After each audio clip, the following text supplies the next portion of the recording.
Hello everyone, I'm Tori. And I'm Kariana. And welcome to God in All Things. This week we are back with more Marvel. We are doing Iron Man 3, which it's been a bit since we've done Iron Man. We did the first two in one episode, so if you haven't seen that, go ahead and check that out. We've also been going through the rest of them, so if you wanted to watch any of those others in order, or just your favorite superhero. Or just your favorites. We've They're gone through all, most or all of Phase 1 at this point. Yes, we've done all of Phase 1. We're into Phase 2 now, obviously, with Iron Man 3. So your favorite Phase 1 hero, go listen. Yes, so we've got it done, and we're going to keep going. So, let's start, of course, with the summary, like we usually do. I'll have Kariana take that on, and then we'll get into some personal experiences. Okay, so re-enter Tony Stark, the brazen millionaire known as Iron Man, but now dealing with an unfortunate case of PTSD, causing severe anxiety. His suits have become his crutch, something he uses as a distraction and a false sense of security,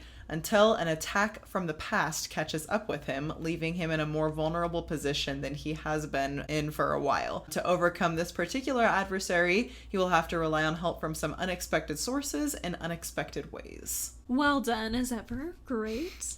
Personal experience. I really don't have a lot to say about this one. It's probably one of my least rewatched Marvel movies. This and probably, honestly, like the Guardians of the Galaxy films are probably the ones I've just seen the least. They just don't really call to my particular taste as much. And this one, I just know a lot of people really didn't have good feelings about it. And for a long time, I didn't really appreciate Iron Man to the same extent other people did, which we've kind of talked about before. Not that I've ever disliked him, he just didn't quite meet my tastes as much. As I've gotten older, I've liked him a lot more, and I definitely liked this film a lot more rewatching it. I was telling Kariana I could see people finding it kind of boring in certain ways, because I feel like it has a little bit less of what most people like about Iron Man and his films. I feel like there's just like a little bit less action, it's a little bit more politically driven. There is a lot of action still, but it's a little more spaced out with like just kind of some internal struggle with him. I felt like there wasn't quite as much humor as there were in the first two. Not that it's completely absent, but like a little bit less and a little bit of a different kind as well. And so anyway, I know, like I said, a lot of people don't love it, but I did really like revisiting it. I think it has a lot of really interesting things. I mean, I'm a psychology girl, so I think it just has a lot of interesting psychology things and stuff that we'll get into. But yeah, I would say overall, I enjoy this film. I know a lot of people don't. There's definitely one thing and one reason why I know a lot of people hate it or have like a big issue with it, that I would say I have similar feelings probably to most other people, but again, we'll get into that when we get through the plot points and stuff. But anyway, yeah, I feel like that's all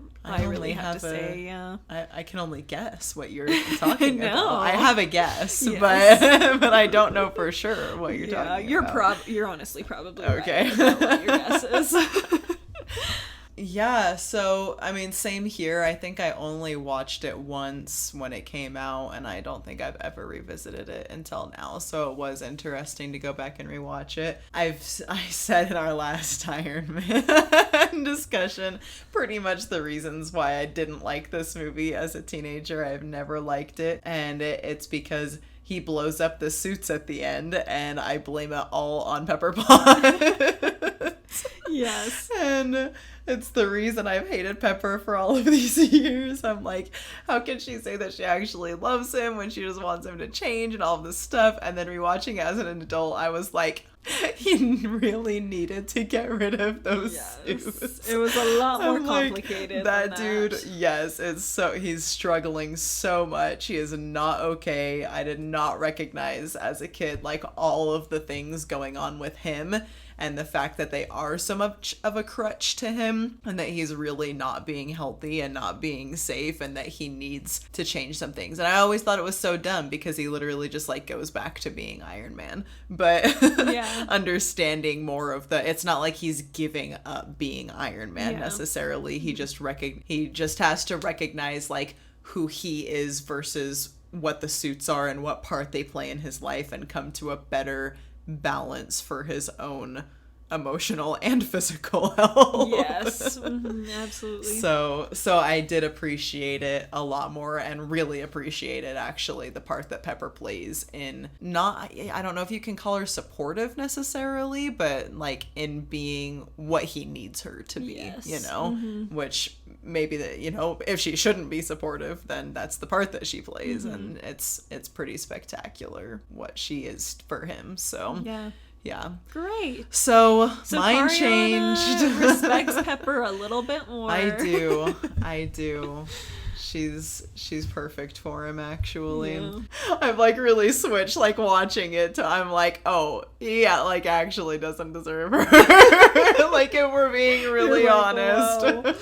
That adulthood Like maturity. everything she deals with. Yes. The one thing is the fact that she, like, when he has the nightmare and calls the suit and it like starts making to attack her, she like gets up and is like, I'm sleeping downstairs. That was the one moment where I was like, Could be a little more understanding. We could be more understanding. Yeah, of this but also moment. when you're tired and things like that Right. are going on, you're just like, I can't deal with this right now. It's true. You know? You're exhausted. You've been dealing with a ton. You get attacked in your sleep by a monster that can literally kill you. It's a little scary for sure. It is understandable. Everybody has a breaking point, so it certainly doesn't make her a bad person, but it is the one moment that I was like, okay, It's you a were weaker imperfect moment. in this moment. But that's a good thing, because if she were perfect, she'd be more boring. Yes, exactly. Anyway, so let's just get into our gospel principle and then into our discussion. So our gospel principle is small and simple things. One of the most beautiful aspects of God's plan for his children is the fact that he is involved in the small details and uses them to change us. In Alma 37:6, we learn that by small and simple things are great things brought to pass. It's the small things that keep us centered and bring us closer to God. Unfortunately, small moments can lead to pain and sin just as easily if left without a counteraction. As such, we should be cognizant of our small actions and our spontaneous words. Let God guide you in all things, even the seeming insignificant ones, and trust that his greatest miracles will follow. And we're going to get right into a discussion of the film in relation with that. So, starting off the film, we start off, it's in 1999, right? Okay. And we hear a voiceover from Tony. He's talking about difficulties he's been dealing with. And so he's like, let's go back to the beginning in 1999 during a New Year's Eve party. And long story short, he ends up meeting up with a woman, as he does because he's a playboy, and he gets her to take him up to her room, and they're on their way up, and on the way up he ends up running into this guy who's very dorky looking and nerdy, kind of greasy nerd kind of vibe, and this guy is trying to tell him about this company he's starting to build called AIM and like what it means and all of that jazz. And he also kind of converses with the woman that Tony's with. So this woman and this greasy man kind of have a mini conversation, and then he tries to have a conversation with Tony, and Tony basically blows him off, but also like for unnecessary reasons, like tells him,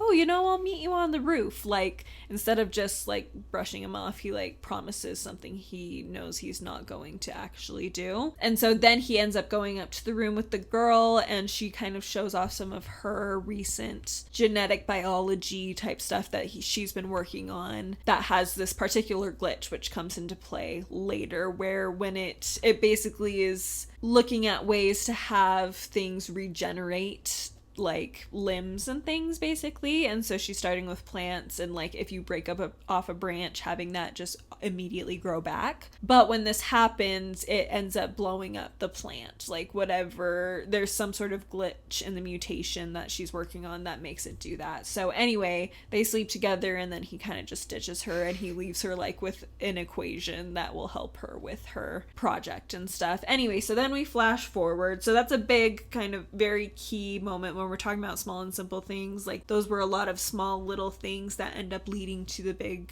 like problem in this film. Yeah, it's interesting. He says at the end of his kind of like intro exposition monologue, he's like, you know, I'm a changed man and I put those days behind me, as it like transitions into his modern day. It's like he put those days behind him, but that doesn't mean that the consequences of them don't exist anymore, you know? And that's something that I actually think can be a really difficult concept to pair with repentance sometimes, where I know I've struggled with, and I've talked to other people who have struggled with the idea that like I've repented for this mistake and I've like gone through this and I've changed and I've done better and God has forgiven me and I've forgiven myself, but now it's like catching back up to me and I am still suffering consequences from it. So like, has God forgiven me? Has God forgotten? Like, I thought that once I repented, like God remembered my sins no more, you know? But in this life, our actions still matter, and you can change and you can repent, but what you do sticks in the world. Sometimes in ways that you don't realize it's going to, and that can catch up with you. It can catch up with somebody else. And so it's just another reason, you know, obviously like we're all going to make mistakes and it's just going to happen. And so we do the best we can, but it's another reason to just kind of be cognizant of like, you know, not procrastinating that day of repentance, not thinking eat, drink, and be merry today and then repent tomorrow, right? Like those actions matter and make a difference in the short run and the long run. It's just kind of the thought. I don't know if that fits or not, but it's just the thought that popped into my head. Recognizing there's the reason why small actions can cause such a big outcome, whether positive or negative, is just like natural law for the most part. Like natural consequences follow in this life because we're in a natural man world. Right. Like that's just part of it. And so the divinity of God when it comes to repentance and that forgiveness is for primarily the next life,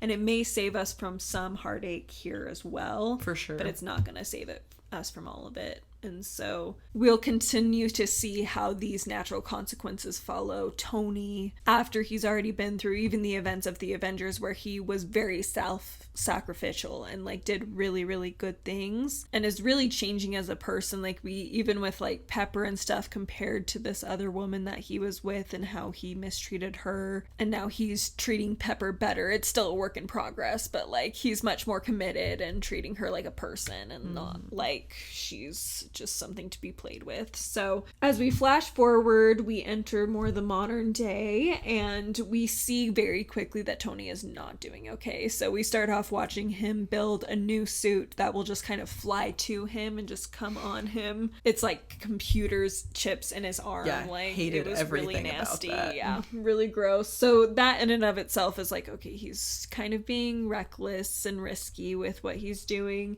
And then we have Jarvis mention that he hasn't slept in like 72 hours. Like it's been a long time, like multiple days that he hasn't slept at all. So we're being shown right off the bat that there's something wrong. Like he's clearly some sort of trauma is going on, some sort of psychological thing, which we eventually figure out is trauma from the events of Avengers, because previous to that he's been dealing with very earthly threats that he's probably seen similar things. They're more advanced, but similar things on the news growing up and stuff with terrorist attacks and things like that. But now he's faced aliens invading Earth and had to take them on, and that's really haunting him.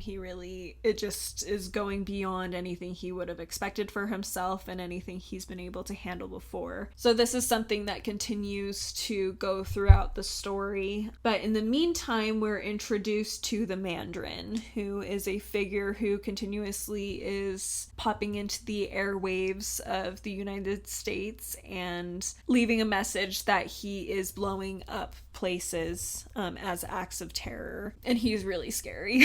I'm not gonna lie. Honestly. The way they put it together and the way he talks and stuff, he's terrifying. And he's been very successful in murdering a lot of people. And so the people are terrified of him. The president ends up announcing a name change for War Machine, Colonel Rhodes, to the Iron Patriot, to try to have like this figurehead who's going to be going out and fighting the bad guys, which is interesting. All the news channels are like, this is so stupid. This is your response to it, is to give him a paint job and call him the Iron Patriot. Right. Like, not very impressive, which is a very interesting look at just like how politics and stuff works in general, for sure. And so after this, Tony ends up meeting with Colonel Rhodes and discussing what the president decided to do and the Iron Patriot, and Tony's like, I really hate that name, that's really stupid. War Machine is way better, and Colonel Rhodes is like, they want to make it sound less violent and intense. Anyway, super interesting. And then this kid comes up to him and asks for Tony's autograph and starts asking these questions about New York. And that's when we see for the first time, like, he is traumatized by New York specifically. That's when he has his first anxiety attack. In fact, he's like starting to feel all of the symptoms that go along with an anxiety attack, and then goes out to his Iron Man suit and gets in and is like, Jarvis, like, check my vitals, what's going on? Am I having a heart attack or something? And he's like, no, I think you're just having an anxiety attack, like, you're actually doing fine. But it really is debilitating for him, which is, it's really interesting and really sad to see this guy who's been through so much and done so much just be brought down so much by something that so many of us have experienced in our life. It's a pretty common difficulty to go through, and especially in the situation he's in. And so we're seeing very quickly that he's been very impacted by those events. Yeah, I agree. It is it's really depressing to really just watch him like kind of fall apart, where he's like, he's being Tony, right? He's like, yeah, autograph, you know, I'm the center of attention, this is so cool.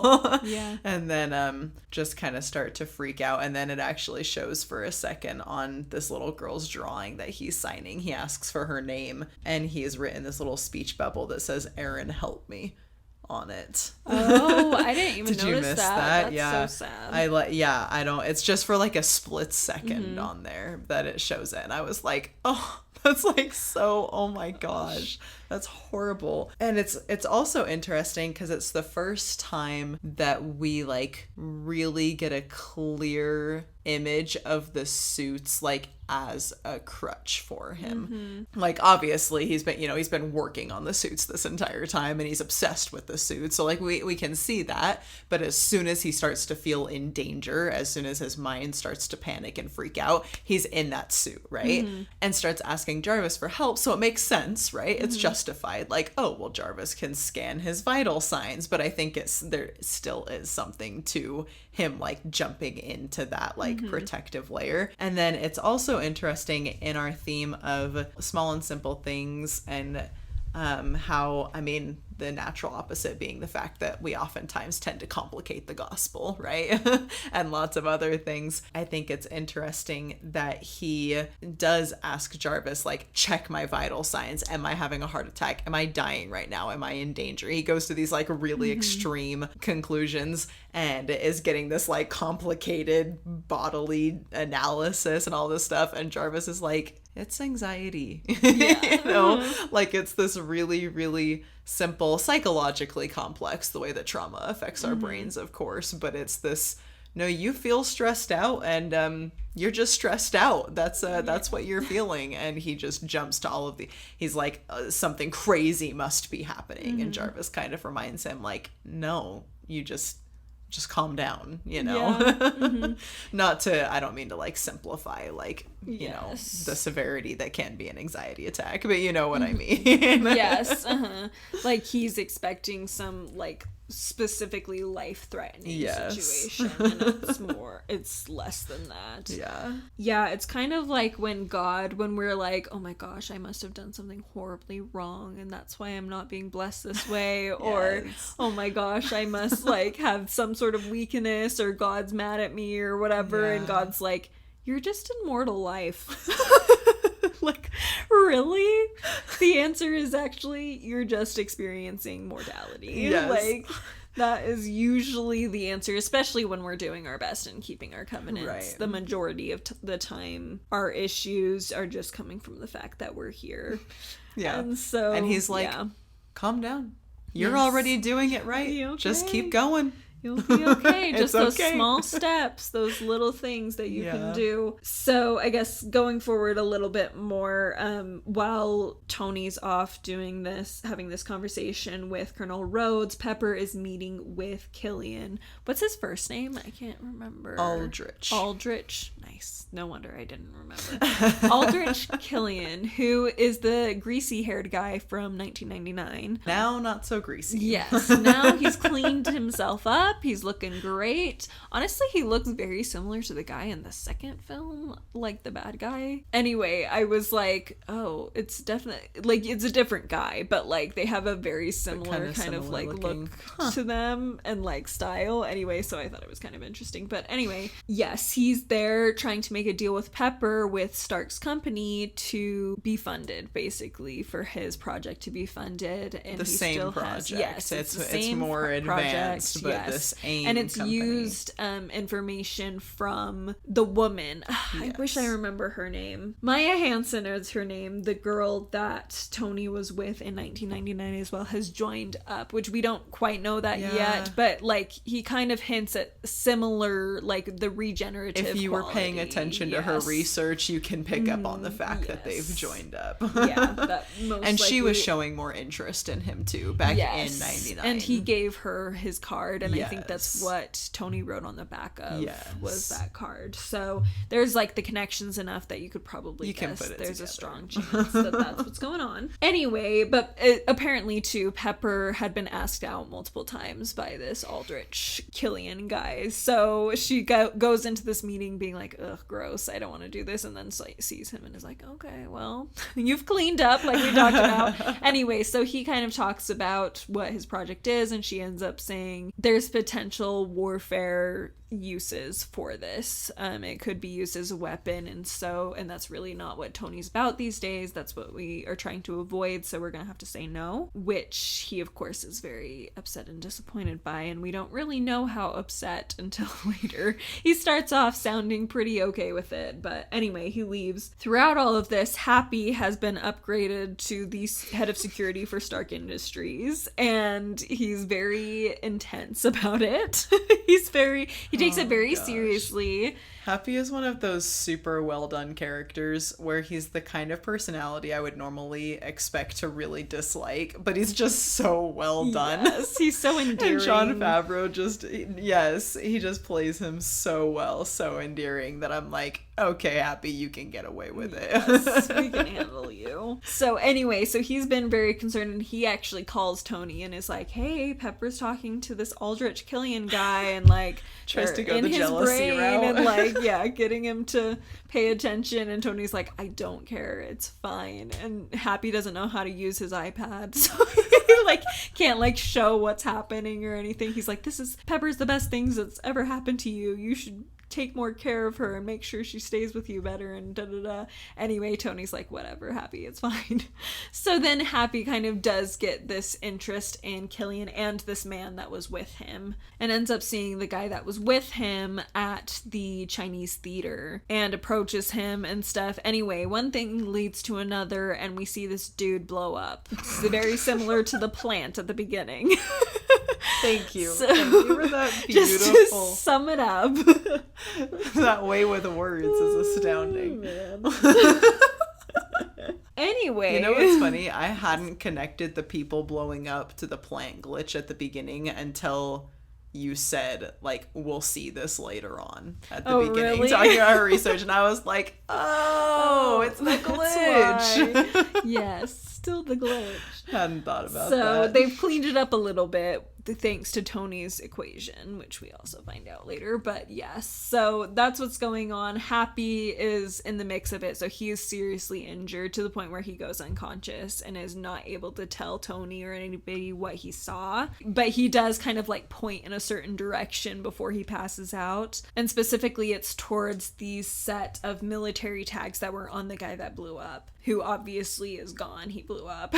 So we have a lead. Yes, but it's a lead and something that can help Tony. So anyway. So I do have one quote here from another BYU speech because there are just so many good ones. It's called "My Soul Delighteth in Plainness Unto My People That They May Learn" by Claudia J. Danzy in 2004. And this is, I hadn't actually connected this quote to Happy until I just read it, and I was like, oh my gosh. And I told Tori I was thinking about not even including it in my notes, and now it like so weirdly specifically applies that now I know why it's in my notes. Love it. Awesome. Anyway, she says she kind of goes through in this talk. She talks about being plain. I can't remember exactly what her 3 like subcategories are, but one of them is like keeping the gospel simple, like being plain in the gospel, and one of them is teaching with plainness, and one of them is speaking with plainness. And so this is in her last one, in speaking with plainness, and she just kind of goes over some different ways to speak with plainness and the benefits of it and how it blesses people and whatnot. And one of the things that she says, honest speaking is as important in compliments as it is in questions and answers. There is great power in a true compliment. It can encourage and lift to great heights. But we all know the difference between a deserved compliment and one given only out of politeness. Find things that are truly good in people and tell them, plain and simple. We shouldn't wait until people die before expressing how much we love them or how much they've done for us. Eulogies are wasted on the dead. Let's lift the living. Think of the building we could do with more plainness, and our compliments will be believed because we are honest. And I just think of Tony. He's like so upset by Happy being hurt and being unconscious. He like tells the nurses, he's like, make sure everybody has their tags on because Yes. everybody's super lax about wearing their tags, but Happy is like, everybody needs to be wearing their tags. And Tony is like, yeah, everybody needs to be wearing their tags because he would have liked it, and my men outside won't let them in unless they are. Like, important. And he's like, play Downton Abbey. He likes it. He thinks it's elegant. He thinks it's elegant. Yes, that's what it is. And so, it's like one of those rare moments where we see that Tony like actually cares about people and pays attention to them occasionally and knows people. And so just kind of thinking about how that's such like an applicable quote for Tony's character and personality, where like, I mean, if Happy had died, it would have been such a difficult thing for him to move on from, right? And thankfully he didn't, so he didn't have to say goodbye right then, but he waited until that moment before, he's blowing him off. He blows him off, he doesn't take him seriously, all this stuff. He cares about him, and Happy cares about him, and that wasn't hymns, but we know what you mean. But yeah, just kind of focusing on like, am I like really letting people know that I do care about them and what I think of them and that I pay attention to them and the things that I appreciate about them before something goes wrong, and that plain speaking. I like that she connects that to plain, honest speaking, and it's simple. Keep it simple, like you don't need to compliment out of politeness. You don't need to make things up because usually people can tell. Plain, simple, honest compliments and appreciation and love shown to people, I think, goes a long way and is really important. Yeah.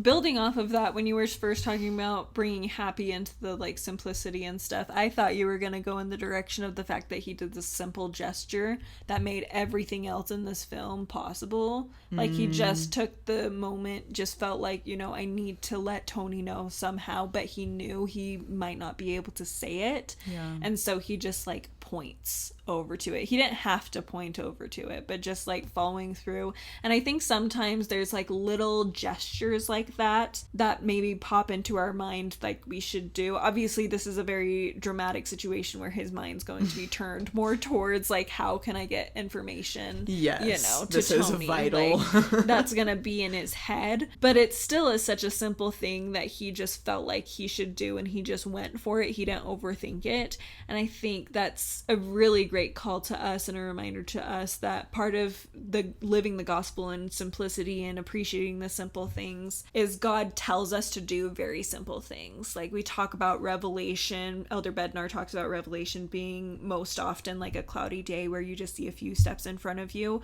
Sometimes those few steps are literally just like write on something or do a little gesture, send someone a text, or look at this website or whatever, just based on your needs. And we so often are like, okay, what is this going to lead to though? Like, am I going to waste my time doing this, Heavenly Father? Like, just tell me, instead of just doing it and trusting that we'll see a few more steps once we've done it. That's something I think I really need to learn in my own life. I feel like especially right now, there's just been recent enough things things that have caused me to struggle a lot with specific things in my life. And I've kind of had this attitude of like, Heavenly Father, I really don't want to do this if it's not going to go anywhere. Like, I really don't. Like, I need you to tell me if it's going to go anywhere, what to expect. And I need to be better at just being like, you know what? Even if I don't see where it leads or what it actually does in the grand scheme of things, I need to just, if I feel like I need to do it, I need to just do it. I need to not overthink it, and I need to not let my fears get in the way either. If I can share a specific story, I think Please I told do, you, I believe I told you this story Okay. already, but I just a recent story that I've been telling everybody because I just love it so much, you know? So there's a woman at my work who recently suffered a miscarriage. She told me, because I'm in charge of, you know, her scheduling and stuff. And so she was talking to me about it. And, you know, I was like, go home, don't even worry about anything, like, we'll take care of things, just don't worry about it. And because she was planning on coming in, and I was like, please don't come, stay home, don't come in to work. And then the next day I woke up and I thought, I bet nobody else is gonna think of her, and she just needs to stay home again today, right? And so I texted her and I was like, hey, if you don't want to come in, please stay home, right? But I forgot to tell my boss that I did that. And so I walk into work and he's on the phone with her, and I'm like, no, I told her not to come in. And I was like, just in time for him to like change his words to, I was just checking on you. Everything okay? Instead of, where are you? You know? So anyway, and so I was like, no, I just told her to stay home. And he was like, okay, that's great. And then later that day, he was like, hey, I just told like our more like head manager about what's going on with her. And he was wondering if we should send her something, and you've talked to her more, so I was wondering if you thought that would be appropriate. It was just kind of an interesting text to contemplate, where I was like, I can see where you're coming from. Like, you know, it's a sensitive situation. You don't know how people are going to react. Like, does she want a reminder of it? You know, is it just depressing? But the thought that came to my head was, never suppress a generous thought, you know? And I'm like, it doesn't matter. Like, that's good. Mm-hmm. That's a good thing. Like, maybe she won't appreciate it. Knowing this girl, I'm like, she'll appreciate it. Yeah. But woman, I should say, whatever. But yeah, I'm like, even if she doesn't, like, that is a good thing to do. That is the right thing to do, you know? Like, that is good. And I think one of the reasons I love the story is because it made me so proud to work for people who would think and be willing to do something like that, you know? I just feel like it applies so perfectly to what you were saying. It's this like, oh, will she like it? Will she not? Is it too much? Because that can so easily lead to, well, we just won't bother, you know? And that's most places wouldn't send her flowers. It's not like she'll be missing flowers if we don't send her flowers, so we just won't send her flowers, instead of creating a beautiful, meaningful moment from a place where you don't normally expect something that beautiful and meaningful, you know, and showing our love and loyalty to her in a way that she doesn't expect to get, which is just extra, and that's good. And anyway, I won't keep saying it's good, but I just love it so much, you know. It made me really, really happy that they were willing to do that. But then at the same time thinking about like, I really want to focus on this, like, do good things, you know, like, you can't, like you were saying, you can't overthink it. Like, you just need to do it. Just if it's do good, it, yeah. Just do it. It will probably work out yes. if you feel like it's from God and it's not an obviously bad thing. Right. Like, yeah. And if it doesn't, like, God's not going to fault you for that. It's unfortunate, and you can apologize and do what you can, but like, in God's eyes, you did a good thing. Yes. You know? You're showing forth that effort. And if you do have the humility and stuff to apologize if something goes wrong for some reason, that's just showing greater willingness to trust God and listen to him. Fabulous. So, I guess moving a little bit more into the plot, since we're already, 45 minutes in and we're not even halfway through the film. So anyway, Happy's in the hospital, and we find out the Mandarin takes responsibility for this explosion. And so after we see Tony kind of leave the hospital, and he ends up telling a reporter that he intends to go after the Mandarin himself because now he's attacked one of his friends. And at this point, only Happy knows that a human was the bomb. So. Yes. So they have no idea what the bomb was still. Or it was just a anything. terrorist attack at this point. So Tony goes home and does some research, and he has like this 3D model of the crime scene, and Naturally. so cool, you know. Tony loves his 3D the models. coolest little technology for that kind of stuff. It's amazing. I remember being in awe when he started like throwing like holograms around, like little teenage Cariana was like, whoa. Even this time when he like puts a square around the army tags that he's pointing at and like lifts it up and like takes away the dirt so he could see it. I'm like, how would you even have the technology for that? Yes. Anyway. And the fact that somebody just like it's such a clever, cool thing to come up with. It's like, so neat. Go creative masterminds of early Marvel. Honestly, is what we're saying. It's amazing. It's fabulous. So anyway, yes. So he ends up looking and he's just doing research. So he finds the military tags. He starts doing research on where that person came from, if there's been, what other attacks there's been, what other signatures that match the attacks there's been, and like where those could have been. And there's one that just particularly grabs his attention because it's pre the Mandarin attacks, but it's very similar to what the Mandarin attacks look like. And it's specifically like a suicide bomber kind of situation. And so he latches onto that and makes a plan to fly out to Tennessee is where it's at. This episode has been divided into 2 parts. You have reached the end of part 1. Part 2 will be released the following Thursday. We hope you enjoyed the first half of our discussion. Be sure to follow us on Instagram at God in All Things Podcast.